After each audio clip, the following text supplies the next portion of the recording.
আমার চ্যানেলে সবাইকে স্বাগত।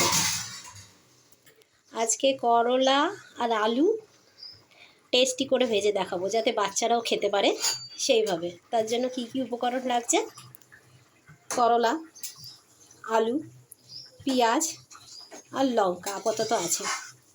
তারপরে রান্নাটা বসিয়ে দেখাবো আরও কি কি লাগে, দেখতে থাকুন।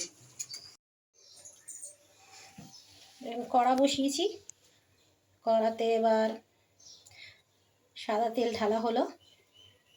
তেলটা একটু গরম হবে, তাই জন্য ছেড়ে দিলাম। আর লঙ্কা ছাড়লাম, লঙ্কাটা একটু ভাজা ভাজা হবে। পেঁয়াজগুলো ছেড়ে দিলাম। এরমভাবে করলা ভাজা করলে একতলা বাস খাওয়া হয়ে যায়। বাচ্চারা যে খেতে চায় না, তারাও খেতে চাইবে, তখন তিতো ভাবটা কেটে যায়। এবার করলাগুলো দিয়ে দিচ্ছি। আমি দিচ্ছি না, অ্যাকচুয়ালি রান্নাটা মা করছে, আমি ক্যামেরাটা ধরেছি।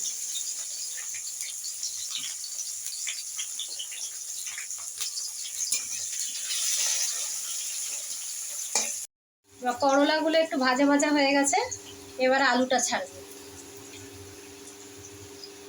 এই যে আলু দিচ্ছে,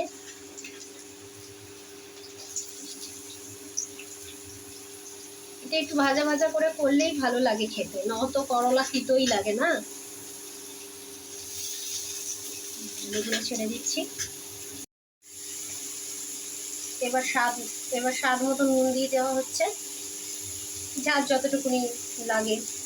আর হলুদ, পরিমাণ মতন হলুদ দেওয়া হলো।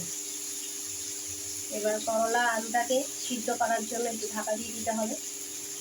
আর অল্প একটু লঙ্কার গুঁড়ো দেওয়া হলো টেস্টের জন্য। আপনারা সাথে থাকুন, দেখতে থাকুন।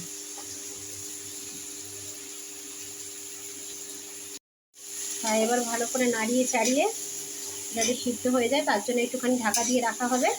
তারপর ভাজা ভাজা হয়ে গেলে, কড়া করে একটু ভাজা হবে, ভাজা হয়ে গেলে নামিয়ে নেওয়া হবে। কত ভাজা ভাজা হয়ে গেছে, এইবার খেতে ভালো লাগবে। নয়তো করলা বাবা পুরো ভাজা ভাজা।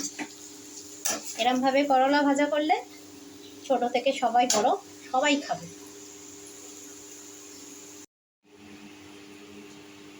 ভাজা কমপ্লিট, এই যে হচ্ছে ভাজা হয়ে গেছে। আশা করি আপনাদের সবার ভালো লেগেছে। ভালো লাগলে কমেন্টস করবেন, শেয়ার করবেন আর পাশে থাকবেন। Thank you, bye by.